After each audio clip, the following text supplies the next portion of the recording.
Hello and welcome to Dot to Dot, the podcast that connects the dots on how to be you, with me, Fiona Murden, psychologist and author. So I am really excited to speak to Pat Burgess today, and we're back after a little bit of a break. So Pat, you're reintroducing the podcast to our audience, which is something I didn't forewarn you of. And Pat, you've got such an interesting background and something that I think people will find fascinating from a lay perspective, but also fascinating from how they can apply some of the insights and learnings that you've had with your work and with your people to everyday life as well. So who are you, Pat? Tell us who you are. I know that's a really big question. You're probably more interested in what I am in this case then. So I am Major Pat Burgess, MBE, bizarrely, and Doctor of Science, Honorary Doctor of Science from Glasgow and Caledonian University. I mean, those words coming out of my mouth are really alien to the me of a few years ago. But yeah, so I'm a serving officer in the Royal Tank Regiment in the Army. And I've been through the ranks from private soldier, so trooper, through to Regimental Sergeant Major. And now I am the officer commanding the Combat Communications School. Amazing. So a good military career is great. The reason that you're speaking to me is because what I do is a secondary role. So I took it upon myself to teach mindfulness to defence, because it's a very important skill that is lacking, I believe, in our ability to make us the best human beings that we can be. And that's the bit that I think that can get overused. I'm not saying you're overusing it, I use it as well, but it's because it's used so much in the public domain of being the best version of ourselves, reaching our potential, all those things, people lose it. It loses the substance and the depth that someone with your experience brings to it. So those words to me don't actually completely give the colour of what you're talking about, because there's so much more to it. And there are a lot of people out there now who go, be your best self. That's a concept though. So that be my best self that you're talking about is a psychological construct. It's just like I'm going to be something other than what I am. Well, that's not what mindfulness is about. Mindfulness is about being the real you, isn't it? It's about not creating false roles or creating new roles to fit into which aren't actually you. It's about turning inwards and being the real you. And I think that's where the confusion takes place. I mean, most people will look at mindfulness and say, right, where does it fit? And most people say, oh, it's in a clinical setting because it helps people with post-traumatic stress disorder, helps people with depression, it helps people with anxiety. And that's not why I apply it in defence. I apply it in defence because it keeps fit soldiers fit.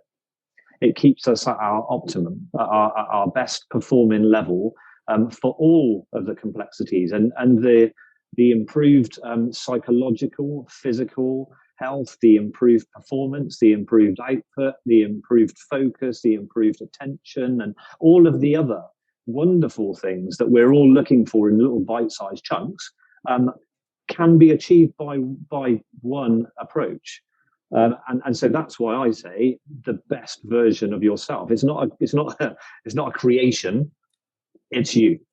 Oh, I love that. I love that description. And if we wind back the clock a bit, then so you're saying that you came to mindfulness more than 10 years ago. So yeah. Mindfulness has obviously gained a lot of airtime in the public, which I think in some ways is fantastic because it's raised awareness of it as a tool. But in some ways, again, it can lead to people misunderstanding what it's about and oversimplifying it or not recognizing the depth of what it can bring. So tell us about how you came across mindfulness, as it were. Yeah, okay, sure. So I'll spare you the really early stuff. From when I was 18, before I joined the army, I hasten to add, when I was a little bit of a tearaway, and attempted to try every kind of substance known to man to try and remove myself from what I thought was a really difficult world. Not in terms of taking drugs, drinking alcohol, solvent abuse, all that kind of stuff. Did all that before I joined the army, and had a little bit of an epiphany. People would say it was an awakening. On using like psychedelics at one stage. Anyhow, so that was where I went to start with, and then moved swiftly away from that, and came back into what would be considered normal society, and realized that I needed to, a role, a job, and all of those things that were acceptable and normal. I was always a little bit anti-establishment when I was younger, believe it or not. You can see me sat here in a uniform, and so I joined the army, went up through the ranks, and I was on a really punchy operational tour in Afghanistan. And we were a small subunit, a squadron, Egypt squadron, and we were involved in some pretty kinetic activity. And we lost 3 of our members, and we had about 20% life-changing casualties across the squadron, which was only 130 odd people. So a big impact on the squadron. So we came back from that tour, and I'd noticed that not only the physical injuries, but the psychological scars that people were suffering. And so people were going to the Department of Community and Mental Health to speak to counsellors to try and help them with the psychological difficulties, but they couldn't establish a therapeutic relationship because the counsellors had no understanding of the experiences that the soldiers had been through. So I decided that's what I needed to do. So I did a degree in psychology with the Open University with a view to becoming a counsellor. Well, I'd been reading a book by Eckhart Tolle, The Power of Now, alongside all of this, when I turned a page in my psychology textbook, and I found this thing called mindfulness. And when I was reading it, I thought that's exactly what Tolle is talking about, but just in a slightly different framework.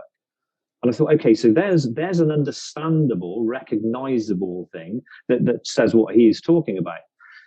So I finished my degree, did a diploma in mindfulness, and then I went to Oxford and did the 8-week MBCT course, mindfulness-based cognitive therapy course. And I saw a framework at Oxford. I thought there's a framework that I can incorporate. So I pursued then the purpose of trying to create a mindfulness course to teach in defence. So I was going around and delivering talks. I mean, I've reached over 10,000 service personnel so far, teaching talks around defence about mindfulness and about what it really is. Remove the trappings. There's no robes. There's no tie-dye. None of that stuff. Just as it is as a really accessible tool. And then I decided to create my own courses. So I created my own online course to start. I taught it to a boxing team, actually, to my regimental boxing team first, which was really successful. Then I decided to create my own courses. I did an online course, physical course, and that's kind of grown. And I'm now teaching people to teach mindfulness in defence and still running courses as well, no matter who they are in defence, contractor, be they civil service, be they serving, personnel. They can just get on these courses, and I teach them over Teams, and we're just sort of building stuff up. I love the fact that you not only took it, but then you took it and translated it to an audience that needed it, but in a way that could resonate and actually land with them, which obviously if you don't get through the door with something like that, you're not going to help anyone. So my talks are great fun. Honestly, you'd love to be on one of my talks, because like you get like an auditorium with about 500 soldiers in it, from like private up to lieutenant colonel, brigadier, and they see mindfulness come up on the screen, and there's almost like a and then I use that. I normally start my talks. I just go out onto the stage without any introduction, get down into a meditative posture, like a lotus position, and I meditate in front of them. And I can feel like the physical resistance coming at me. It's amazing though. It's great because I use it, I harness it. It's awesome. So I can feel it all coming towards me, and then I get up off the floor and I throw a few expletives at them, and then I sort of challenge them and to understand what it is that I was doing or what they think mindfulness is, and then I tell them what it really is. And I use humor, and I use little stories and jokes and stuff, and I get them all involved in it. And by the end of the talk, they're all meditating. Amazing. I would love to come to one of your talks. But for listeners, if they don't happen to come to one of your talks, tell us how you would describe mindfulness? Oh, that's a good question. Yeah, okay. So there's the standard John Kabat-Zinn, fantastic. Definition: paying attention to the present moment on purpose, non-judgmentally, fabulous. But that can just bypass people. Paying attention. People are like, yeah, I'm doing that now. No, you're not. Most of you aren't. To the present moment, like, when's that? Now. Okay, but nobody spends hardly any time in the now. They spend nearly all their time in their imagination and paying no attention to the physical moment that they're in, because they're creating a future based on a past. On purpose is a big E in that as well. It's about there's effort required in mindfulness. What you're doing is bringing yourself into the present moment. There's a really misunderstanding that mindfulness is about going into a meditative posture and drifting off into some dream world, some like daydreamy bliss state where everything's cool, man, it's amazing. And then you come back from it into the real world. It's the opposite. You actually come into the real world out of your dream world. It's a bit Matrix-like. And you come into the actual present moment without the labels and the judgments, and you see what's really there. And it's absolutely astonishing when you see what's really there, because you've missed it, because you've put labels on all of it and decided what life looks like. But it ain't that. And when you come back into that moment and look at it through the present moment awareness, it's stunning. And that's the non-judgment bit.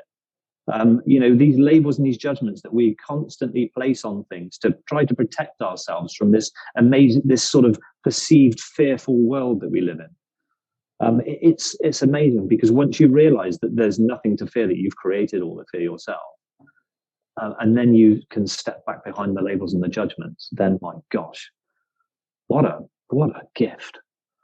What an incredible experience. Really is, and there's a lot of research about the impact it has on the brain and how it strengthens the connection between prefrontal cortex and the limbic systems of the brain, and it is massively misunderstood a lot of the time. I think I was talking to I don't know if you've come across Russ Harris. He's a world leader in something known as acceptance and commitment therapy, which is a very successful therapy which incorporates mindfulness.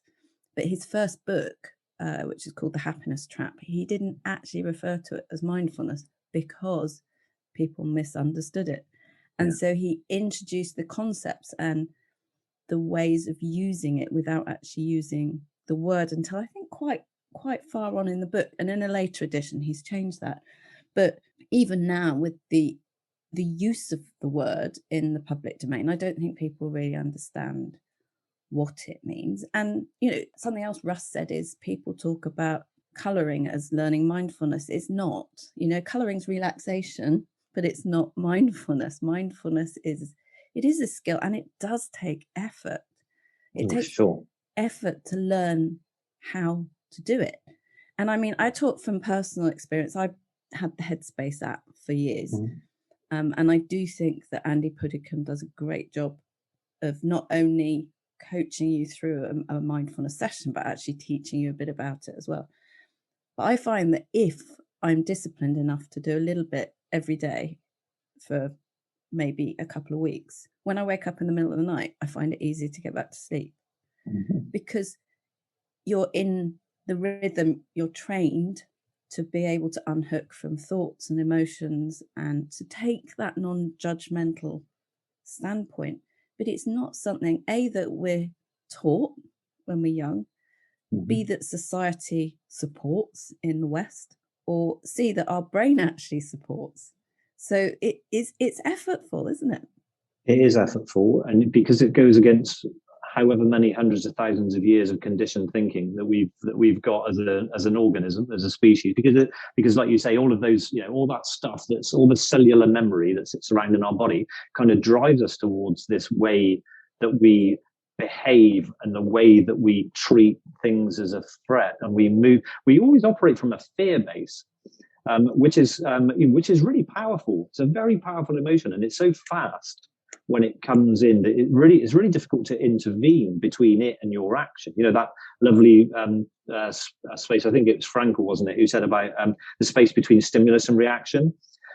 So finding that bit and this is where I think it's so important. And there is a huge misunderstanding about what mindfulness is and can do. I sympathize with the guy, sorry, I don't know him, who, or I don't know his work, who didn't use mindfulness. I resisted every attempt to take it out of what I was doing. So everyone was saying, you need to change it. No one's going to accept mindfulness. We need to call it something else. We came up with things like fitness integrated resilience skills training, and all these things that didn't have mindfulness in the title to make it sound punchy and make it sound, so people would go, yeah, I'm doing this because it's making me a stronger person, all that kind of stuff. And I was like, we're actually missing the point. We're really missing the point, because there's this lovely phrase that's used called about the wise warrior, and wisdom is so important, and knowing when to employ the skills of a warrior, knowing when to employ compassion, knowing all of those things and where they fit, rather than creating this persona of aggression, is so critical to us as human beings.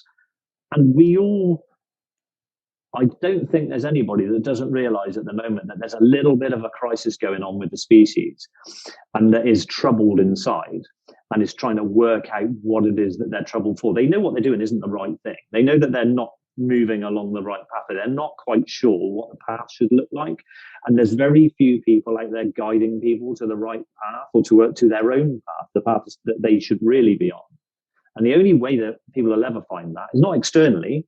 Buy a new car, get a new job, getting you this, getting you that. Fabulous. That's lovely on the outside, but it's so fleeting.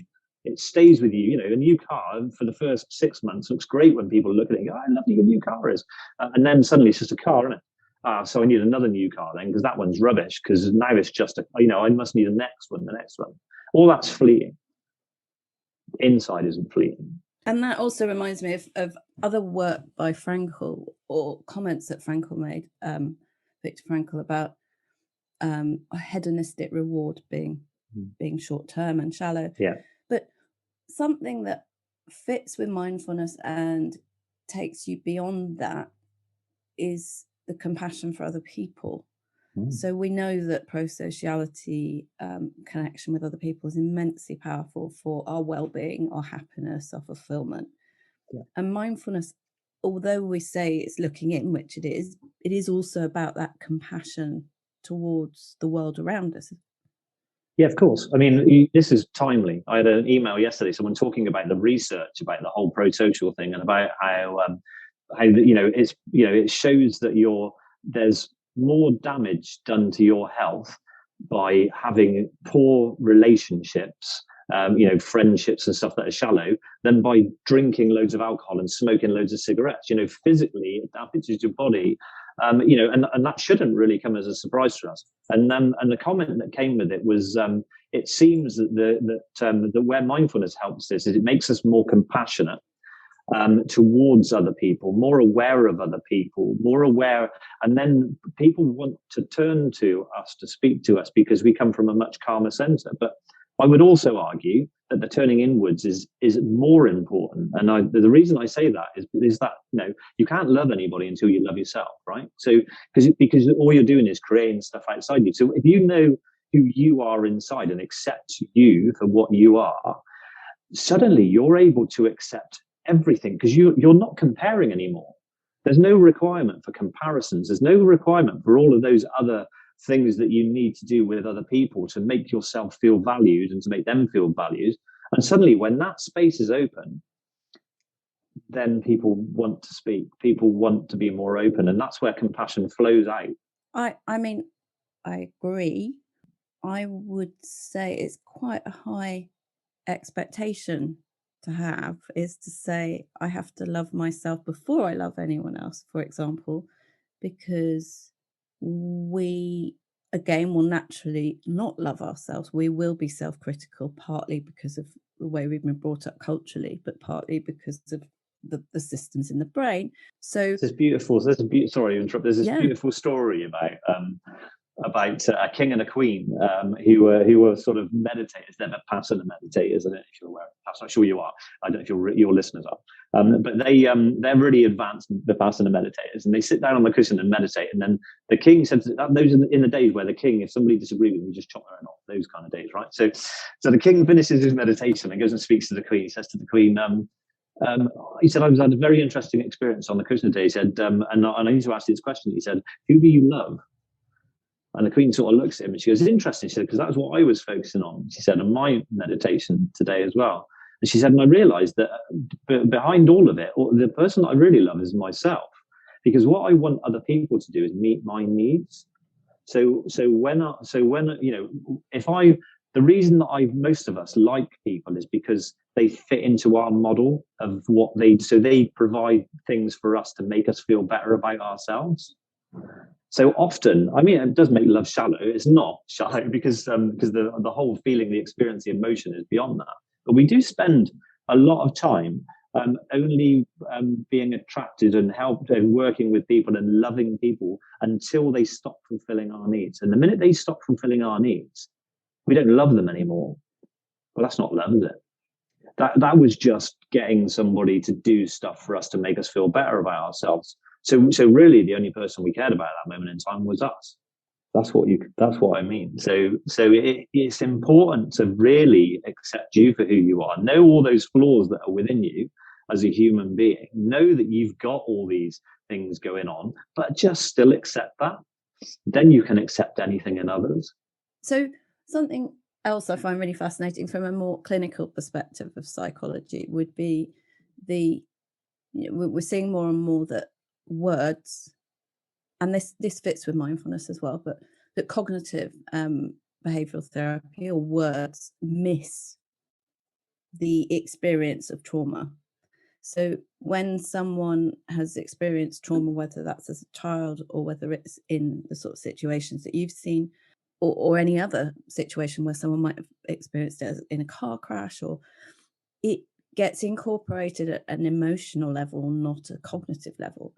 Mm-hmm. And so there can be a level of hate or dislike or disrespect that's so ingrained in a way of being that it's quite hard to find that awareness of that's what I need to do differently.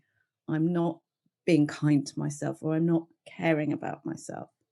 Yeah, that's where like the Vedic system, like the yogic system, would be really useful to apply or to consider, isn't it? The whole energy bit with the body. So all those things, hate, all those, whenever we're feeling resistance, whenever we go tight, whenever our fists clench, wherever we do, what we're doing is we're resisting something. We may not be aware on the surface level, on the cognitive level, that that's what we're doing, but we're actually stopping things moving through us.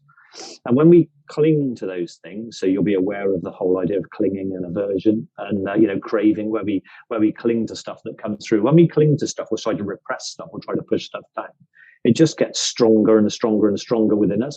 But what it does is it actually blocks us and stops the energy moving through us, and it just like creates blocks in our system. That's what that can then stop it coming out properly cognitively.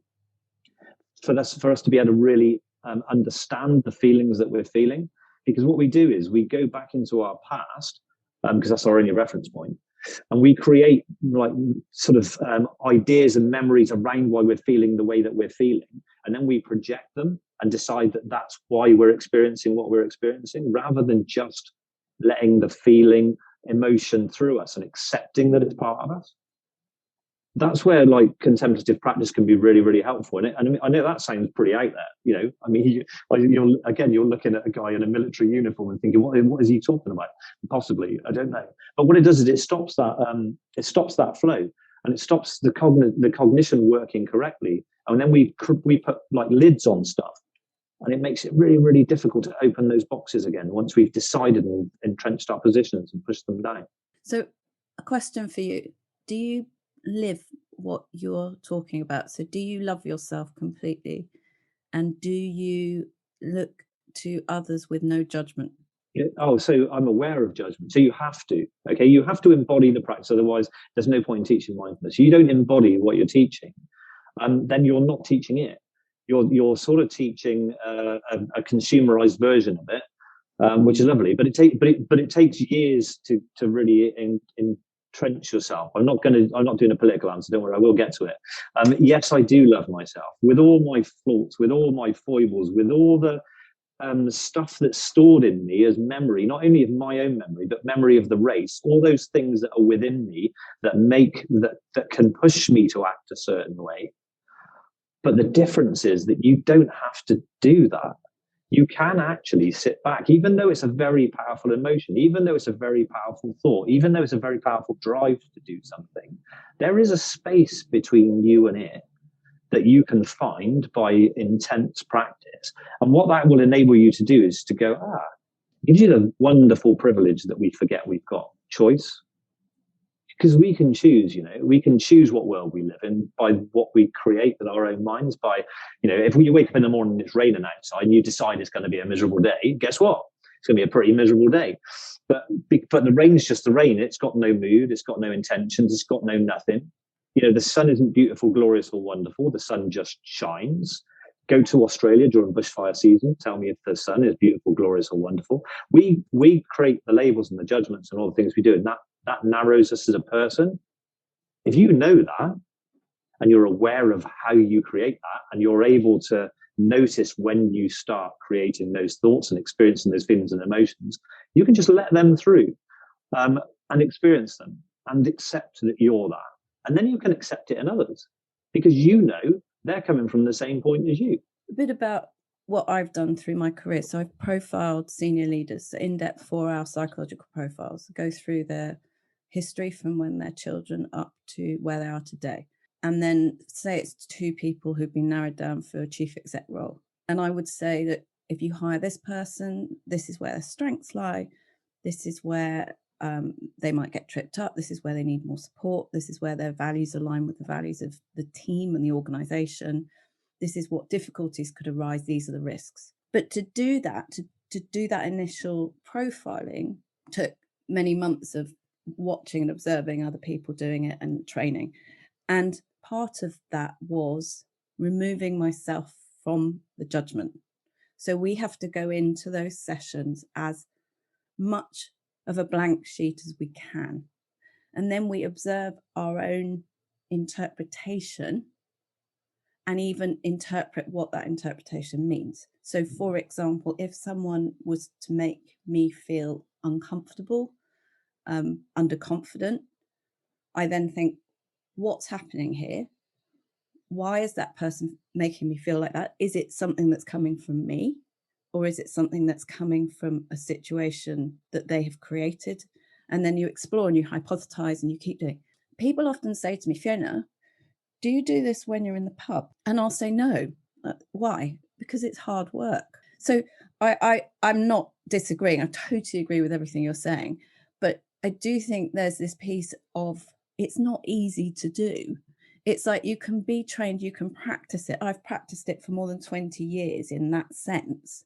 But I'll still go in and make judgments on people and then have to correct myself and think, hang on a minute, Fiona, you're making a judgment on someone. You don't know them yet. Because the natural default position that our brain will go into is to initially make that judgment. It's hard work. It's like doing maths all the time, because we are actually, with mindfulness, you're using the prefrontal cortex. So you're exercising that area of your brain. And I can see why you say that. And sorry, I keep cutting across you. Tell me, this is your podcast, not mine. But what I would say is that what you're describing, or the way that you're describing it, is like it's it's a skill. It has to be done like this. It must be done like that. I look at this. I look at that. And of course, that's taking more cognitive energy, because what you're doing is analysing naturally occurring phenomenon within yourself, your whole behavior and all the rest of it. And then you're putting another layer of work on top of that to try and work out what you're doing, why you do it. And then you're saying, why am I reacting like this? Why are they reacting like that? Like for the psychosocial profiling or what that you're doing, and that's a really useful skill, because it enables you to write all that down and do all that. But what I'm talking about is not that. What I'm talking about is not, it's not an effort. It isn't. You just are. It's I don't know how to explain it in a better way than just being. yourself, not and noticing the labels and the judgments when they come up. Don't then analyze them. Why did that come up? Well, I don't know why it felt like that. It's acceptance. It's like, oh, look. If I come back to Andy Puddicombe again, I am a fan of Andy Puddicombe. My publishers told me off for only writing about his app in my first book. I had to then put some other ones in as well. Andy Puddicombe, and he's not the only one, I'm well aware, but we'll talk about the clouds and the thoughts being like clouds. Yeah. And actually it's a perfect distinction, because I'm looking at the clouds thinking, what's the cloud telling me? Is it a dark cloud? Is it a cumulus nimbus or whatever? What's the wind doing, Whereas what Andy and you would suggest is you say, oh, there's a cloud, and then you let the cloud go. You don't then think, what type of cloud is it? Oh, what's that telling me? You're just saying there's a cloud. And it's this, or the other expression I've heard, which I find personally useful, is it's like touching a glass with a feather. And so it's not putting that huge effort into making it go away, a thought, or trying to work out where it's come from, or where it's going, or what it means, or anything like that. It's saying, oh, interesting, there's a thought. You can if you want. You don't have to do that with anything. You can if you want. If there's a thought there that you want to explore, go and explore it. So that, it doesn't stop you doing that. It doesn't stop you planning. It doesn't stop you creating. It doesn't stop you imagining. It doesn't stop all of those other things. But what it does is it makes you more in control of those things, because you direct your mind, which is the tool, rather than being directed by your mind, which is where most people are. Most people are just moving from pillar to post, through being thrown around by emotion and judgment and stuff, and have no idea, and just feel all at sea. Whereas this gives you the opportunity to watch that occur, and then to go, oh, there's an interesting thought. I'm going to go and pursue that. And because you can do it with I think what's the principle of Zen? Do one thing at a time. You can focus your attention like a laser beam on this one thing that you're in. Unless you're a mother, and then that's never an option. But, yeah. There are times, but even then, but yeah. So this is fantastic, and I think it's incredible that you are making such an effort, which is obviously paying off in terms of the audience you're bringing it to. Someone I interviewed on the podcast a while back was a friend who has done 7 tours of Afghanistan and is very open about having quite severe PTSD. Mm-hmm. What would you say to someone like that? Because I know that he, for example, and other people I know in similar situations have tried every type of therapy. Would you say mindfulness helps? And if they've missed that it helps, why? Because I'm sure you've come across many people who have severe PTSD who will say to you, no, Pat, I've tried that. It doesn't work. Firstly, I'm going to front end this by saying I'm not a clinician. Okay, so this is my opinion. This is not me as a professional saying this. Okay, so I just need to front end that. I'm a tank commander by trade. But the point is that you raise is that sometimes the way that mindfulness is given to people, or the way that mindfulness is portrayed, or the way that it's taught, or the package that people put it in is the wrong package, because some people are teaching mindfulness and are still learning about it as they're teaching it. I mean, we all do. We learn it at the start, and then we feel the need to impart it to other people. But during that imparting is when we do the real learning, as we start going through our journey. The military-specific journey that people have been on, particularly with post-traumatic stress disorder, is to really understand what's happening in trauma. What are we doing when we experience a traumatic incident? How are we not processing the traumatic incident? So the repression of it, which is what we tend to do. There's some great work by David Treliving. I don't know if you're familiar with him. Trauma-sensitive mindfulness. There's another really useful, Peter Levine, Waking the Tiger, which is all about trauma. And then, of course, there's Gabor Mate, who is an absolute superstar. In terms of fantastic book, can't remember it now. Anyhow, he talks about addiction and trauma. and about how addiction should be the realm of the hungry ghost, it's called. So it's understanding what trauma is, understanding how it's sort of stored and where it is, and how we can be blind to it ourselves. So we're blind to the fact that we're repressing it. We don't even know that we're repressing it. It's a protective mechanism to stop us from re-experiencing.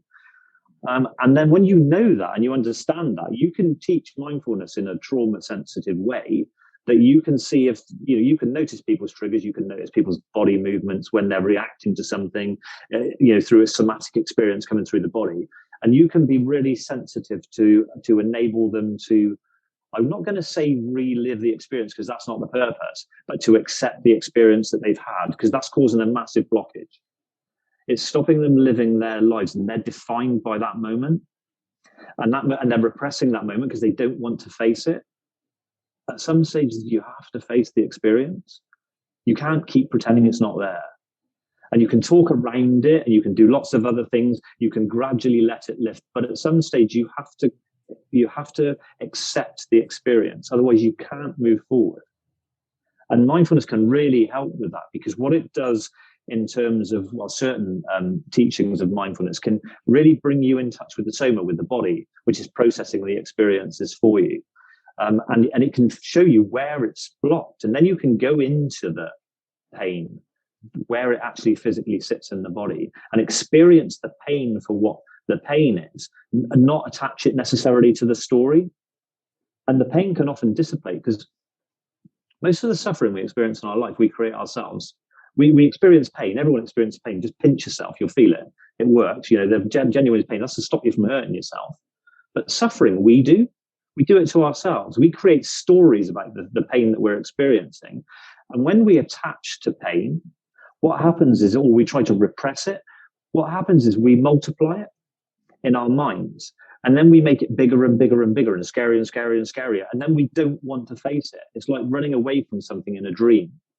And it gets bigger and more worry, and you feel like you're running through treacle. If you're a lucid dreamer, if you have the opportunity to do it and turn around and face yourself or face the thing coming at you, it will reduce massively in size, firstly. And then if you ask it, okay, what's next? Its likely response will be, I've absolutely no idea. You created me. Because we run away from these self-creations, and they're only our perception of things that have been. So somebody else's perception, who was at the same situation, would have viewed it differently. But we are stuck by our biology, our environment, and by our experiences, which create the world that we see through our eyes. And we see through our own eyes, but we can open that up when we experience the physical feeling and sensation, and we can create the space between it and, again, the reaction, the thoughts and then we can explore it. So really long answer to a really short question. Yeah, really can be very, very helpful with post-traumatic stress disorder. Those references are really helpful. I'll put them in the show notes as well. Yeah, sure. Where do you hope to get to with mindfulness and your role that you're playing? I like that, the role that I'm playing. That's good. I like that. Okay, so within defence, what I would like mindfulness to be a recognised, accessible tool for everybody in defence. Now we're part way there. We're Defence have got free licenses to Headspace. Okay, so Defence has paid for everybody in Defence to have access to Headspace for free. So that's been negotiated and done. But what I'd also like, and I don't want it to be compulsory. There's this thing where people go, everyone should be taught. People go on a course and they finish the course and go, this is amazing. Everyone should be taught this. I'm like, no, they shouldn't. They could, but they don't have to.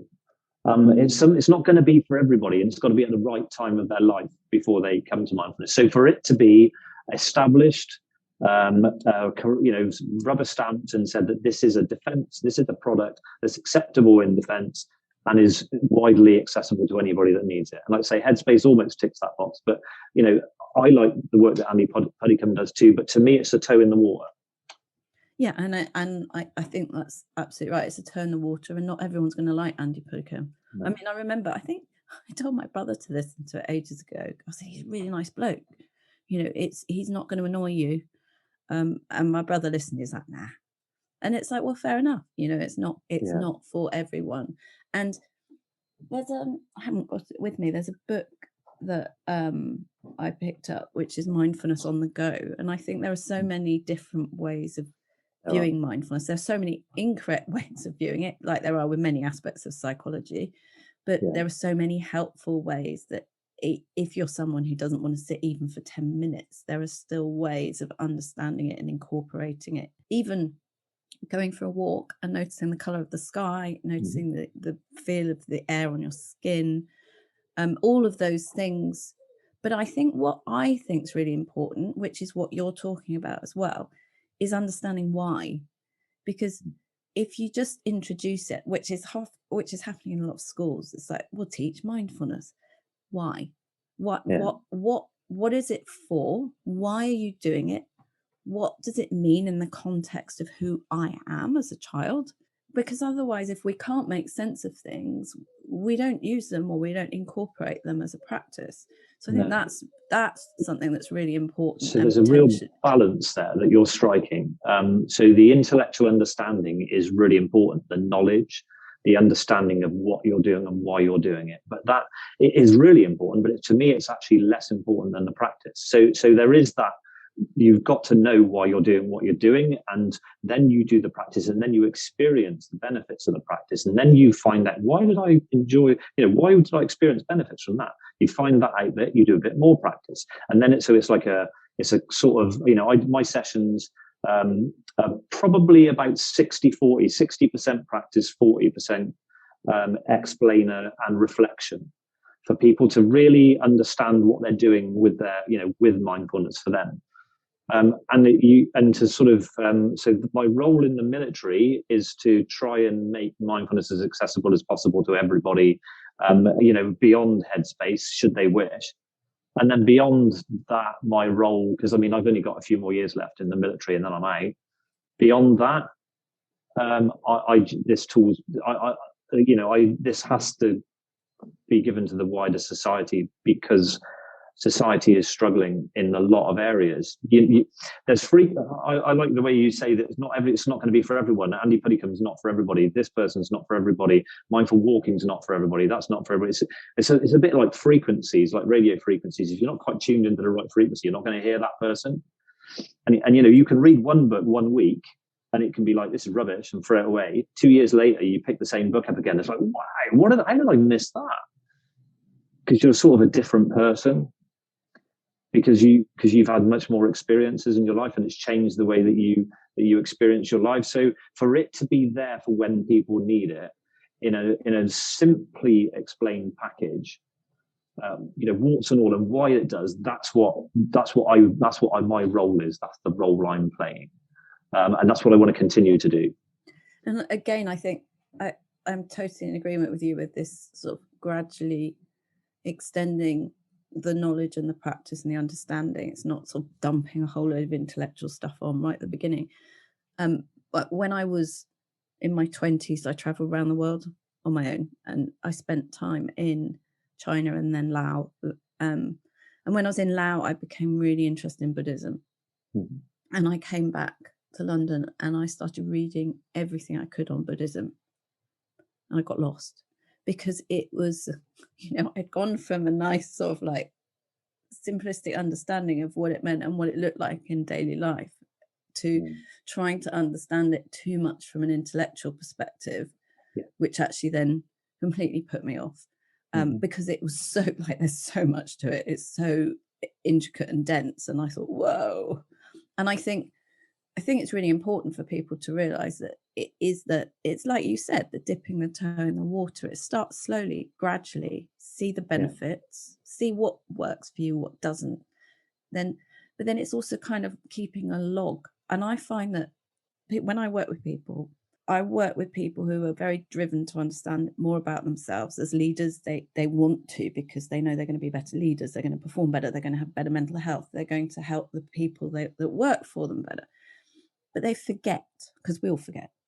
So they forget what worked for them 5 years ago, 10 years ago.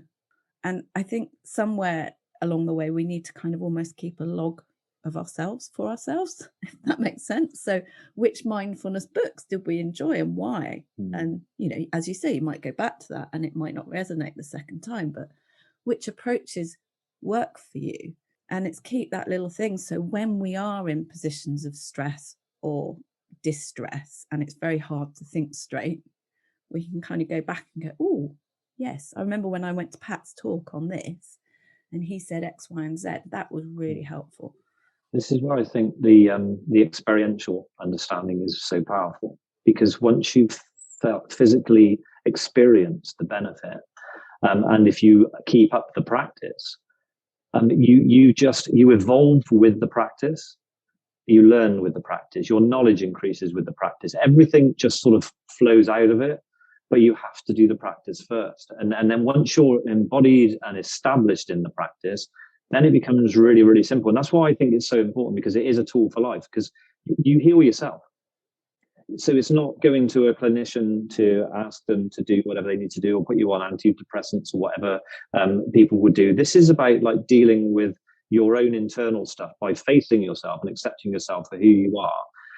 And then, being comfortable with your place in the world and realizing what the present moment actually is, not what you thought it was. And then it's like, wow, this is it. This is incredible. That's why it's so important. It is incredible. And, I have done a lot of research into lots of different areas, but that doesn't mean that I do stuff. So I'm hats off to you in that you actually do the stuff that you talk about. I try, but I would say my intention behavior gap is still bigger than it should be. I have the intention, I have the understanding, but I don't always do it. And Headspace is a prime example of that. Sorry, mindfulness is a prime example of that, because there will be times when I do get into a good habit of doing it more often. And then despite all the intellectual knowledge I have about how good it is, I go, oh, this is really helpful. So just taking myself as an example, I would say to people, just keep at it, just try it, but don't just try it once or twice or 3 times. Keep at it. Find the approach that works for you and then keep practicing it. The 8-week course approach created by John Kabat-Zinn is really good. And there's loads of scientific research that it takes at least 8 weeks to establish a practice, to establish a routine, and even then you can fall off the wagon at the end of it. But what it does is it gives you that, it embeds it in the way that you operate. And you find the space for you to do it. And remember, the meditation practices are only teaching you to be mindful. Well, you can reach a point where actually you don't need to meditate anymore. So because you're mindful of every moment, because, where else are you going to be other than here now? It's all about coming into the now.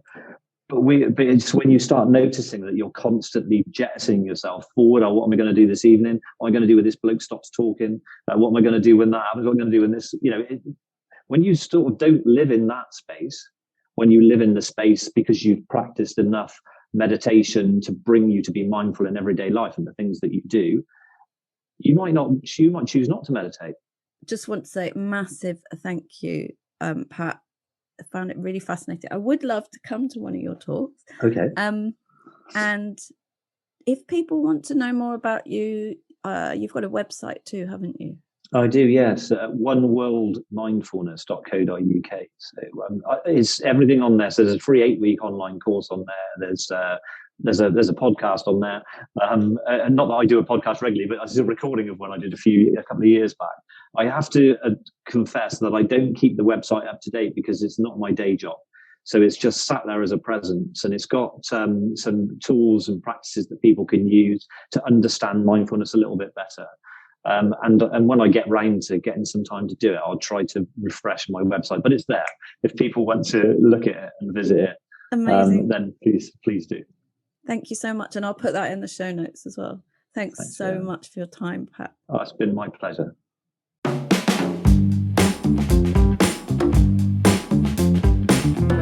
Thanks to my guests. Thanks to you for listening. If you want to find out more about me and my work, go to fionamurden.com, or my social media handle is also Fiona Murden. If you enjoyed this, please do subscribe, review and tell your friends. It would be a massive help. But for now, goodbye, and I hope you have a great week.